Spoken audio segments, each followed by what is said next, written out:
இந்திய விவசாயிகளுக்காக தமிழ்நாட்டிலிருந்து குரல் ஒலிக்கும் என முதல்வர் மு.க. ஸ்டாலின் தெரிவித்திருக்கிறார்.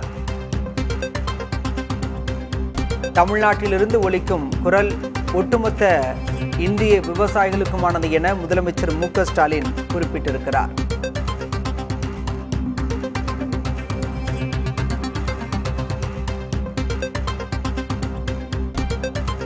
காந்தி மீது வெறுப்புணர்வோடு செயல்படும் ஒன்றிய பாஜக ஆட்சியாளர்கள் இதனை உணர வேண்டும் என முதல்வர் மு.க. ஸ்டாலின் குறிப்பிட்டிருக்கிறார்.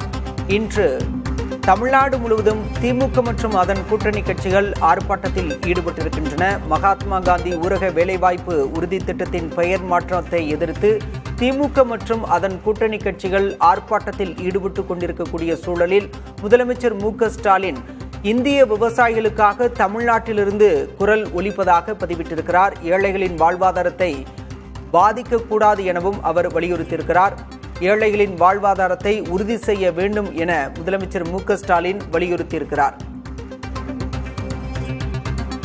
தமிழ்நாட்டில் இன்று நடந்த போராட்டம் ஒட்டுமொத்த இந்திய விவசாயிகளுக்கான குரல் என அவர் பதிவு செய்திருக்கிறார்.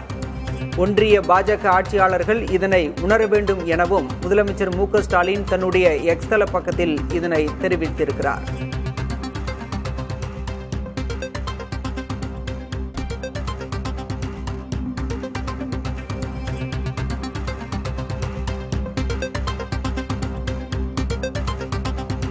நூறு நாள் வேலை திட்டமான மகாத்மா காந்தி ஊரக வேலைவாய்ப்பு உறுதி திட்டத்தின் பெயர் மாற்றத்தை எதிர்த்து இன்று திமுக மற்றும் அதன் கூட்டணி கட்சிகள் ஆர்ப்பாட்டத்தில் ஈடுபட்டன. இதனை சுட்டிக்காட்டி முதலமைச்சர் மு.க. ஸ்டாலின் இந்திய விவசாயிகளுக்காக தமிழ்நாட்டிலிருந்து குரல் ஒலிக்கும் என பதிவிட்டிருக்கிறார். இதனை ஒன்றிய பாஜக ஆட்சியாளர்கள் உணர வேண்டும் எனவும் ஏழைகளின் வாழ்வாதாரத்தை உறுதி செய்ய வேண்டும் எனவும் அவர் வலியுறுத்தியிருக்கிறார். 100 நாள் வேலை திட்ட விவகாரத்தில் தமிழ்நாட்டில் பல்வேறு இடங்களில் ஆர்ப்பாட்டங்கள் நடைபெற்று வரும் நிலையில் அதனை குறிப்பிட்டு முதலமைச்சர் மு.க. ஸ்டாலின் தற்போது இந்த பதிவை வெளியிட்டிருக்கிறார்.